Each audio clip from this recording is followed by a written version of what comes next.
Alright, and welcome back to the channel, everybody, and I hope you're doing fine. Today we're gonna have a discussion that I think I had that one probably every stream where I play Hunt Showdown. Is Necromancer self-revive broken? Or is it fine and you just need to get good? There were a lot of comments the last couple of weeks, months, that Necromancer self-revive is killing the game and Hunt Showdown dead. It's so goddamn dead that we have a new time all-player peak. Goddamn Hunt dead. Yeah.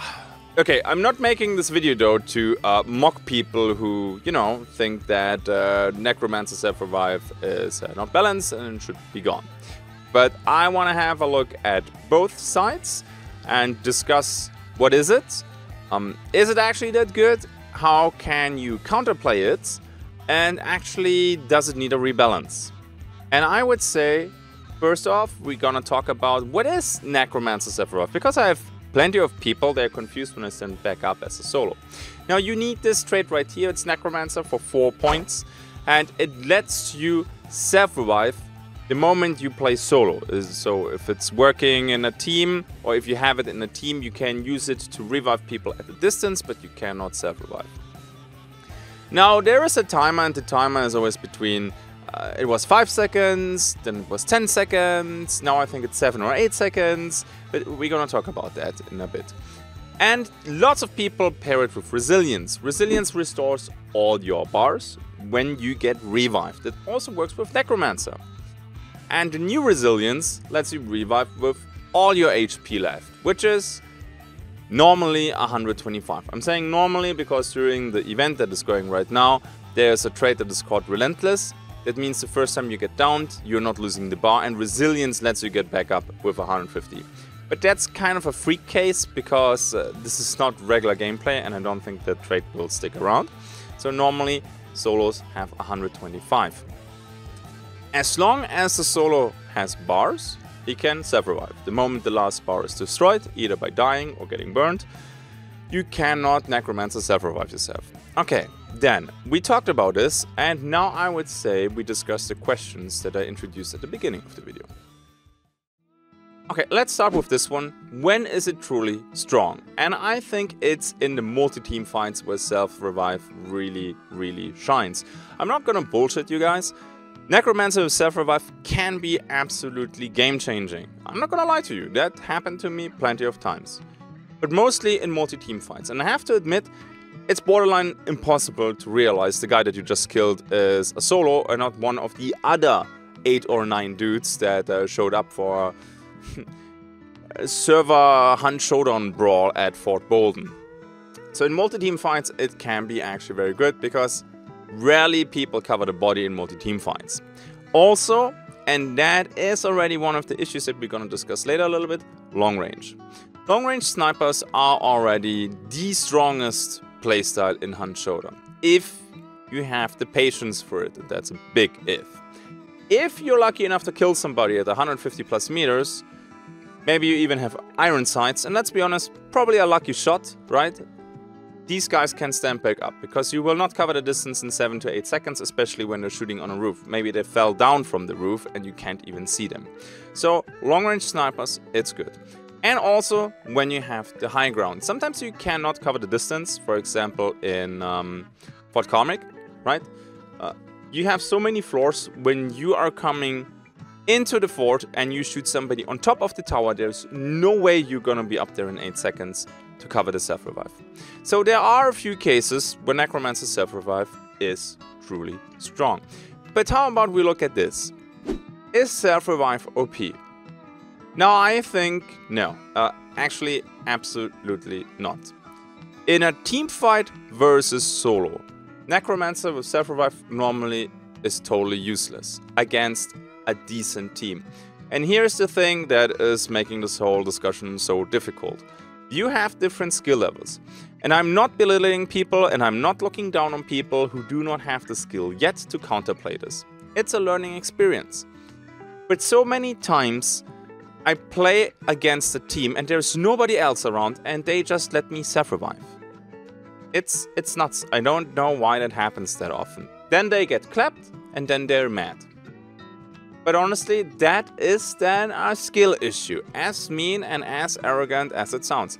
Happens to me too, by the way. Sometimes I 1v1 people. I know they're solo. I kill them like, oh nice, GG. They stand up and then shoot me in the back because, yeah, I'm dumb. On top of that, there are actually lots of countermeasures, right? So maybe not all of them kill them, because with resilience a concertina trip mine or even a concertina bomb is not killing them, but you can hear it when they stand up, and then you can fight again against them, and they will not surprise you.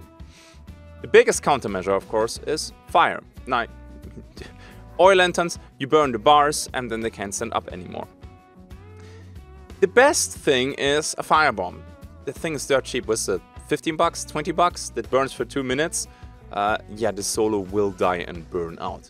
If they try to self-revive them, it's even nicer because you just down them, immediately making them lose another bar, and then they're still in the fire because firebombs burn for a very long time. Now, let's discuss though a few common complaints, because not always it's that simple. First thing, well, Necromancer self-revive slows down the game. True, I have to admit that it slows down the game for teams. However, yeah, it also slows down the game for the other party, for the solo, when he gets killed by a random levering winnie headshot at 50-60 meters. He has to go back to the lobby, equip a new hunter, recruit to the skills, to the bars, queue again and play the next match. That's the only thing you can do. So slowing down the game, it's almost the same when I kill somebody out of the team and the teams decide just to fucking run. Oh yeah, I'm gonna burn them and they get the token and then Red Skull revive him. So I would say this goes both ways. The slowdown of the game, as long as you can burn, is not really a valid reason, and feel free to disagree, because I have to do it too against teams. If somebody is not coming back to get the teammate, I have to burn them, and I have to sit there too until the body burns out, because, well, the teammate can come back and revive. Worst case even, the solo, when he's burned out, he's not coming back. A team that gets a token can come back to the dude and Red Skull revive him with that, and he's back in the game. Only with a 50 bar, but still he's at least back in the game. So I would say that one is not really fair, and that is a little bit selfish when you say, oh yeah, it slows down the game for me, but if it's doing it for the solo, then it's fine. Not really. But okay, I do understand the feeling behind that complaint. The next one is you need an investment to actually kill the solo. This is something that I don't understand, and I get it a lot. I need to do that too. Like, I play, I would say 75-80% of my time solo, and otherwise I play mostly duos. I almost never play trios. Okay, so of course I'm biased, sure, but I need an investment too to kill teams. You will not believe that. I need to burn the teammates too to actually make the other people make a move. I need to force them to do something, because sometimes people just sit there and do nothing. And it's even worse when they still decide to do nothing, because they know they have a bounty token, they just come back later and pick him up then. And honestly, the investment that you need is not that big. If you just want to cover a revive, you can take a concertina bomb, a concertina trip mine, or a concertina trip mine together with a poison trip mine. If you play in trios, one dude carries 2 firebombs. This is it. A firebomb is always good in battle. Even in a 3v3, you want maybe to burn somebody, to make them move, to make them do a push or whatever. This is kind of lame, and this is yeah, I'm gonna go that far. This is an excuse. Because if you're not willing to use the tools the game gives you to fight against me, I will use the tools that the game gives me to fight against you, which is Necromancer self-revive. So, I don't know. That one, I don't understand either. That is just, okay, if you do not decide to take countermeasures against solos, then why do you even complain about this? This is so weird for me. We have one more, and that's people derank. And here I agree. This is not just a video like trying to convince you, oh, Necro self-revive is perfect and it's the best ever and everybody else is dumb. That's not the case. We're gonna also take a look at the issues with Necromancer self-revive, because it's not perfect. It's definitely not perfect. People derank with this. Unintentionally.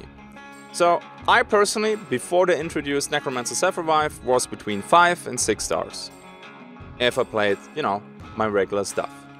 Now, I'm between 4 and 5. Due to Necromancer self-revive. And I'm not even abusing this to derank. So, what do I mean with deranking? People have 4 small bars, right? They get killed once, they lose 25. And then they can revive 4 more times quickly, and you have to kill them. Because otherwise, they will kill you. It means, though, that they get killed very often, they lose a lot of MMR points, and then they drop crazy far down in the elo system. So that is, of course, not great. And I'm gonna use this complaint, valid complaint by the way, as the transition to go to the last question, or to the next question. Let's see, maybe we have more. Is self-revive perfect? Well, you guessed it already. No, it's not. There's 2 things that I'm not happy with. And the first one is the timer. Honestly, in a straight up close range fight, the time of 8 seconds, you're just dead. Any decent team will not let you get back up. This is working against people who are not paying attention, and then honestly, it's the fault of the team. Sorry, this is spitting facts. I know this sounds arrogant, but skill issue. Alright? Happened to me too. No reason to be mad. Next time you will hopefully remember it and you cover the revive. But if you make it too short, you cannot cover the body when people are far away. So in my opinion, they should have done a variable timer. Like, what does that mean? I don't even know if that's the correct word, because I'm not an English native speaker, okay, so my apologies. The further away you are, the longer the timer is, so people can close the distance to you, rewarding them for paying attention and covering the necro self-revive. If you're very close though, you should go back to the old 4 or 5 seconds, because otherwise this is pointless. Okay, you will not be able to fight. Because close range, man, you're dead otherwise, and long range, it's a freebie revive. And it should not be a freebie revive. If people pay attention and do not forget about that, they should be rewarded. Maybe push the timer to, I don't know, 15 seconds when they're far away. Have some thresholds, like 50 meters, 10 seconds, 100 meter, 15 seconds. You don't need to cover all the 100 meters, but you need to get close enough to actually aim at them properly, even if you have only iron sights. And I don't even want to have these exact values set in stone. We can discuss this, we can talk about this, but I think a fixed timer on the revive is done. There were a few other suggestions, like, if you don't self-revive after 10 seconds, you cannot self-revive anymore. Which is dumb too. This is defeating the purpose of Necromancer self-revive. I'm sorry, this is like... not knowing if somebody has Necromancer self-revive or not is part of this. Sometimes I don't even know if people have a teammate or not, so I have to burn 2. Okay? Now let's go back to the biggest issue though that I have with Necromancer self-revive, and that is the deranking.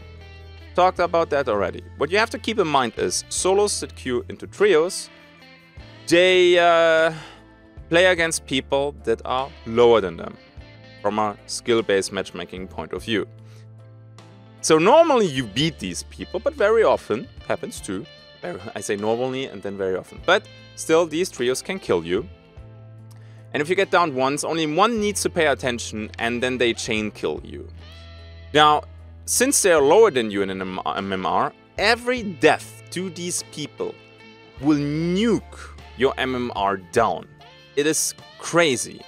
You can kill 12 of them, 13, 14, 15. If you died 3 or 4 times during that match, you make negative MMR. And that's not supposed to be. Lots of other streamers have their matchmaking disabled. I'm not dropping any names, and please don't drop any names in the comment section either. And they know it too. Like, I show my MMR, it's fine. If you check out the stream, you see it every time. I'm never hiding this. And it is 1 star lower than it was before. So now I'm somewhere 4 to 5. If I want to be 6 stars, I have to snipe in duos or play more serious and more sweaty in duos. In trios, it's getting really difficult for me. Not the point though, because it's the same case for everybody else. And I don't even derank on purpose. I use Necromancer self-revive once or twice, and if I realize there's no chance of coming back, they're gonna camp my body, I leave the lobby. And I know for a fact that people keep self-reviving, although it's pointless because it drops them even further in MMR to get easier enemies. And this is an issue because normally I say when, you know, the team is somewhat experienced and the solo is very good. It's kind of a balanced fight. But you reach a point in MMR solo where it's not a 1v3 anymore or a 1v2. There are no coordinated attacks anymore. So a 1v3 turns into a 1v1, v1, v1. And let's be honest here, your regular 6-star beats a regular 3-star. Easy. Don't feel bad, okay, if you're now a 3-star, it's okay, alright? Again, I don't want to shit on people, just trying to explain here the issue. So, this is bad. I could not give a shit, by the way, because for me, from a content point of view, this is cool, but for the Showdown community, it's not. And I think this needs to stand in the first place before me making content. I can still make content. Sometimes it's even better when the enemies are tougher. So how do we fix this? I have a couple ideas with that, and I'm not claiming that they're perfect. Fix number 1. If you get revived, not even Necromancer self-revive, Necromancer revived by your random teammate who doesn't give a shit where you lie, in the open with 3 barrels pointed at you, they revive you, you die. I think there should be a time of, I don't know, maybe just 10 seconds. That's maybe already enough.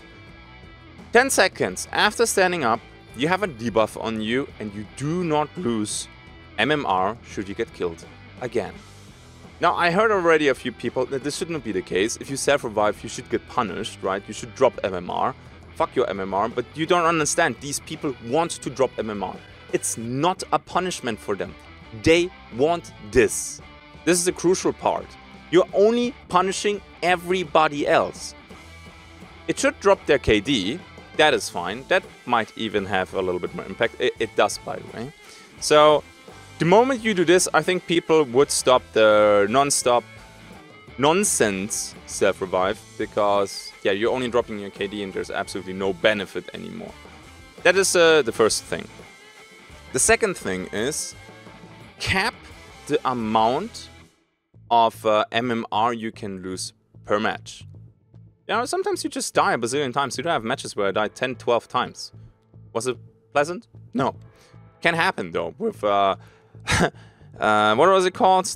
The trait from the Grounded Pack that gives you the bars back? Remedy, I think? Yeah, you know what I mean, though, right? Then you get a couple banishes or Red Skull revives. All that stuff. Sometimes you die just a lot. And you move way too quickly through the different stars in Showdown. One day you play 3-star, the next day you play 5-star, or maybe even the same evening. Next day you go to 6 stars because holy shit, man, you have a good day, you hit every shot, and next day you're going back to 4. Honestly, I would cap the amount of MMR you can lose in a match. Where exactly, I don't know, but somehow you kind of need to prevent this deranking because it's stupid. And yes, I know you can derank in quick play too. That's stupid too. Alright? You have a separate KD stat for quick play. So there's one for quick play and there's one for bounty hunt, but you share the MMR, which makes no sense. Everything what happens in quick play should be in quick play and not in bounty hunt. Quick play is this, Soul Survivor actually. Soul Survivor is this free-for-all mayhem thing where everything is RNG, you go around the corner and somebody's camping that, and yeah. What you gonna do? Right? They play differently. So whatever happens in quick play should stay in quick play. Now for people like, but if I kill people there, it should increase my MMR because I should get rewarded. You do get rewarded though. You get money from that. If you win, you get a hunter with perks, with trades, with guns. There is already a reward in Soul Survivor. You don't need this matchmaking stuff there. So I think a timer that is linked to the distance, or depending on the distance, to the guy that has Necromancer self-revive, the deranking issue, and also the thing with quick play, since we're already talking about this, were some really good, or would be some really good things to make this whole skill-based matchmaking a bit more fair. Because I think the skill-based matchmaking is working in general, and I think a skill-based matchmaking that works is good. It protects the newer players or the Bambis from the Rambo veterans that just flex on you, and that's not fun for these people, right? Bob that comes home after a 10-hour shift, taking care of his kids, and then just wants to play Showdown for an hour, getting stomped then by Mr. Streamer with 7,000 hours. This is just bullshit, okay? And this should not be a thing. Okay. This video is way long. I want to make this 10. Now it's 20, but not much I can do about this. I think this needed to be discussed. Okay. That's it for today's video though, and I think you can drop your comments in the comment section. Boy oh boy, I'm not looking forward to some of them, but maybe we can have a little bit of a discussion. I might just react with the heart, so you know that I read your comment. Try to be somewhat civil. It's okay to disagree. That is fine. Insulting is not. Just saying. Okay, let's roll the outro. Oh yeah, spicy topic, but I really wanted a video just to not have the goddamn Necromancer Self-Revive discussion every time on stream. I also just wanted to share my 2 cents. Again, the ability might change over the next couple of months and the video gets outdated, which is what you're gonna do. People who hopefully never get outdated because they're awesome are my patrons right here. You guys are amazing. Thank you for everything that you do over on Patreon. Thank you for watching. Sorry for this boring Hunt Showdown discussion video. From time to time, I need to talk about a few things. I'm sorry. I see you in the next one. Until then, have a good day and bye-bye.